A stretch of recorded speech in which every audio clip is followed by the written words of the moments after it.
Assalamualaikum warahmatullahi wabarakatuh. Baiklah, hari ini kita akan membahas tentang evaluasi strategi.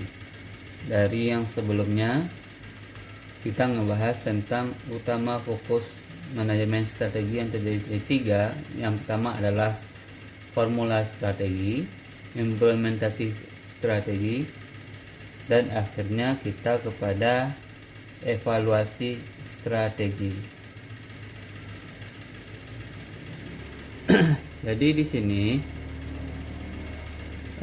kita akan mengetahui bahwa sungguhnya evaluasi strategi ini merupakan hasil dari beberapa tahapan di atas. Jadi biasanya hasil ini dipengaruhi oleh faktor internal dan eksternal. Oke, di sini kalau kita lihat bahwa sungguhnya faktor internal sebuah perusahaan apa saja. Yang pertama adalah kondisi sistem. Yang kedua, rekrutmen karyawan. Yang ketiga,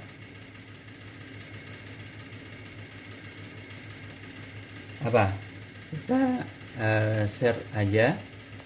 Yang ketiga biasanya ini faktor kepemimpinan. Itu beberapa hal yang terjadi di faktor internal. Sedangkan faktor eksternal adalah kondisi lingkungan sekitar. Terus yang kedua adalah pesaing atau kompetitor. Yang keempat adalah produk yang hampir sama dengan kita. Yang kelima, kondisi eksternal di luar regional. Jadi luar regional misalkan gini, kita berada di Pekanbaru, sedangkan ada ekspansi dari luar regional Pekanbaru. Itu merupakan faktor eksternal, dan ada beberapa faktor eksternal yang saya tidak sebutkan karena itu adalah bagian-bagian sub dari diperkecil daripada eksternal. Lanjut kita ngebahas tentang mengukur kinerja. Oke. Di sini mengukur kinerja merupakan adalah suatu hal penting dari beberapa sikap atau implementasi atau cara kerja kita dari awal. Pasti setiap perusahaan akan mengukur kinerjanya, apa sih yang dihasilkan selama beberapa tahun, beberapa bulan, atau beberapa minggu. Itu biasanya dievaluasi melalui briefing atau evaluasi harian atau mingguan yang diadakan oleh perusahaan, atau bisa jadi diadakan oleh organisasi. Jadi mengukur kinerja ini yang pertama adalah hasil produksi, hasil pendapatan, hasil kinerja atau hasil cara kerja karyawan. Itu yang faktor penting dalam mengukur kinerja. Nanti kita akan membahas di slide yang selanjutnya. Ini hanya sebagai pengantar awal sehingga kalian bisa, oh ini loh secara simple apa sih mengukur kinerja. Yang ketiga, ambil tindakan korektif. Oke. Di sini korektif ini adalah koreksi. Nah, misalkan sebuah perusahaan memiliki pimpinan atau sistem yang harus diperbaiki secara kontinu atau terus-menerus, atau ada perubahan-perubahan sistem maupun peraturan yang disesuaikan dengan kondisi yang ada. Di sini kenapa saya ngambil tindakan koreksi atau korektif, karena ini adalah suatu pola atau tata cara yang harus diambil seketika atau kondisional. Oke, ada beberapa tahapan-tahapan manajemen strategi. Sebelum saya ngebahas ini, apakah kalian ngerti dengan bahasa atau penyampaian yang saya sampaikan? Silahkan bertanya lewat media yang telah saya sediakan.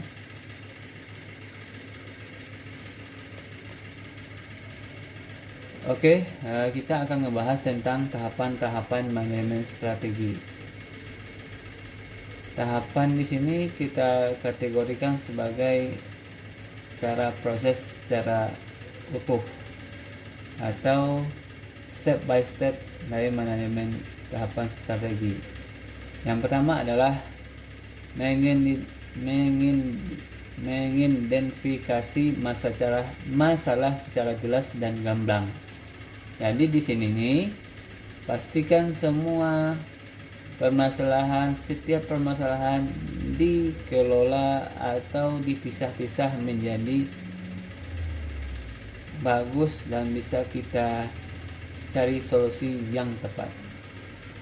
Jadi misalkan gini loh, masalah A ini di bagian ini loh, masalah B ini bagian ini loh. Jadi harus ada kategori yang telah disusun dengan bagus. Yang kedua adalah membuat daftar masalah. Oke, dan menyusun serta memprioritaskan secara sistematis. Setelah adanya mengidentifikasi atau mengelola masalah tadi, maka setelah terbentuklah daftar-daftar masalah yang akan kita bahas. Oh, ini loh bahasannya kita hari ini, atau ini loh bahasan kita permasalahan dalam minggu ini. Maka di sana kita bisa memprioritaskan atau mengutamakan bahwa ini loh yang harus kita perbaiki terlebih dahulu dengan sistem yang kondisional atau sesuai dengan kondisinya. Setelah adanya sistematis tadi, maka kita uji spesifiknya. Di sini adalah spesifiknya dalam artian kita telaah atau kita analisa dari berbagai arah. Misalkan kita pasti mempunyai alat uji yang nomor 4. Masalah alat uji ini adalah kita mempunyai sistem SOP atau Standard Operational Procedure. Ini yang harus dilakukan di setiap tahapan-tahapan manajemen strategi. Setelah ada alat uji, maka kita nomor 5 ini menggunakan kaidah-kaidah yang berlaku atau menggunakan cara-cara yang tepat untuk dikerjakan. Jadi cara-cara yang tepat ini pasti kita mempunyai SOP tadi dengan standar-standar yang dilakukan oleh perusahaan-perusahaan lain atau standar-standar asosiasi atau peraturan-peraturan yang telah ditetapkan atau telah diuji cobakan di perusahaan lain. Pasti kita mempunyai referensi atau pedoman sehingga tahapan-tahapan ini sesuai dengan harapan kita. Jadi kesimpulannya adalah tahapan-tahapan manajemen strategi ini mengatur pola dari awal permasalahan yang ada sampai harapan-harapan kita dari A sampai Z. Itu intinya. Silahkan kalian komentar di media yang sudah saya bagikan, atau kalian ada yang tidak mengerti, Oke, kita lanjut ke slide kedua. Oh ini, kemarin kita telah membahas tentang pengembangan visi dan misi. Baiklah, visi dan misi kalian pasti telah mengetahui kemarin.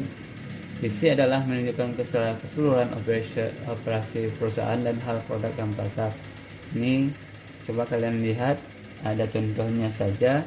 Menjadi perusahaan telekomunikasi digital terdepan di Indonesia, maka dijabarkanlah visinya menjadi misi atau layanan dan produk yang membebaskan jaringan data yang unggul, mempersatukan pelanggan sebagai sahabat transformasi. Di sini bisa dikatakan bahwa pengembangan visi misi ini harus jelas dan tidak ada keunggulan ini tidak disembunyikan, karena dengan adanya keunggulan visi misi ini maka kita akan dikenal, maka kita akan diketahui oleh publik atau orang umum. Oke. Selanjutnya tadi kita ngebahas tentang ancaman, peluang dan ancaman eksternal. Oke. Di sini kita ngebahas dengan keamanan, ekonomi, budaya, sosial dan demografis, politik, teknologi dan hukum. Jadi keamanan ini adalah keamanan sebuah negara atau regional. Tentunya kita contohkan Pekanbaru atau Indonesia, itu contohnya secara nasional. Ekonomi adalah beberapa faktor fluktuasi atau harga sebuah saham atau harga sebuah dolar atau mata uang. Kalau kita lihat dari budayanya, ini adalah bagaimana budaya mempengaruhi kinerja. Sosial ini akan mempengaruhi akan sosialisasi atau kehidupan dari masyarakat. Demografis adalah itu berasal dari lingkungan secara kultural. Politik ini pastikan di kategori pemerintahan. Teknologi ini akan dipengaruhi daya efektif dan efisien dalam kerja, serta hukum pasti ini adalah aturan-aturan yang harus dilakukan oleh perusahaan di bawah naungan hukum pemerintah. Oke, selanjutnya adalah imigrasi. Jadi ini adalah imigrasi di sini dipilah lagi adalah bagaimana cara kerja dari sistem tenaga kerja asing atau kita merekrut tenaga kerja asing. Ini pasti mempunyai aturan-aturan yang berlaku. Selanjutnya adalah perubahan sikap dan pola kerja. Di sebuah perusahaan yang udah nasional pasti mempunyai karyawan-karyawan asing dan sikap-sikap yang diadopsi untuk dilakukan di perusahaan, sehingga antara tenaga kerja asing dengan lokal saling bersinergi atau dikatakan berinteraksi dengan baik. Selanjutnya, persaingan usaha antar negara. Otomatis ini adalah sebuah negara mempunyai brand-brand atau ciri khas dari beberapa keunggulan. Jadi setiap negara, kita contohkan Indonesia mempunyai usaha PT DI atau Dirgantara Daerah Indonesia yang memproduksi pesawat terbang. Jadi di sini ini dikatakan persaingan usaha pasti mempunyai ciri khas tadi.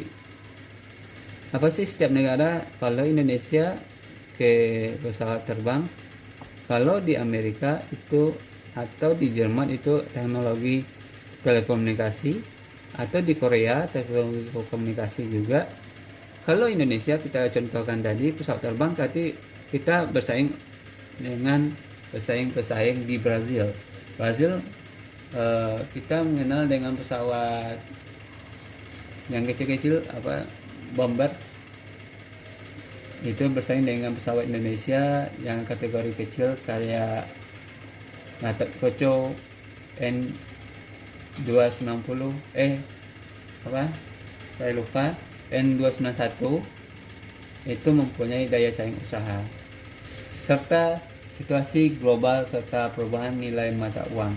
Jadi saya bilang dari awal tadi bahwa situasi global atau kondisi sebuah negara-negara akan mempengaruhi peluang dan ancaman eksternal, serta kita tidak lupa akan mata uang yang dipergunakan setiap negara. Rata-rata hampir 95% mata uang diperdagangkan menggunakan mata uang dolar Amerika. Oke, ada yang tanyakan sebelum kita masuk dengan kekuatan dan kelemahan internal? Oke, kita akan membahas tentang sumber daya. Sumber daya di sini akan kita pahami bahwa ada sumber daya manusia. Ini pasti rekrutmen atau penerimaan tenaga kerja dari awal. Pastikan sesuai dengan kriteria kerja, sesuai dengan tamatan, sesuai dengan jam tempur atau jam pengalaman, sesuai dengan kebutuhan kita, sesuai dengan kondisi finansial kita. Selanjutnya yaitu kontrol. Pastikan setiap divisi atau setiap bagian-bagian mempunyai sistem tersendiri untuk mengontrol semua aspek. Sedangkan selanjutnya evaluasi. Evaluasi di sini pasti dari awal tadi adalah mengukur kinerja. Ini harus atau wajib hukumnya dimiliki oleh setiap perusahaan. Oke, hanya 3 slide ini kita ngebahas karena manajemen strategi ini sebenarnya banyak sub atau bagian-bagiannya. Kalau kita kesimpulan ada 3 tadi. Yang pertama adalah formula strategi, implementasi strategi, evaluasi strategi. Itu kesimpulan dari semua manajemen strategi. Jadi ini adalah sub-subnya supaya kalian bisa mengerti lebih dalam. Oke, sampai di sini pertemuan kita. Billahi taufiq wal hidayah. Assalamualaikum warahmatullahi wabarakatuh. Sampai jumpa minggu depan.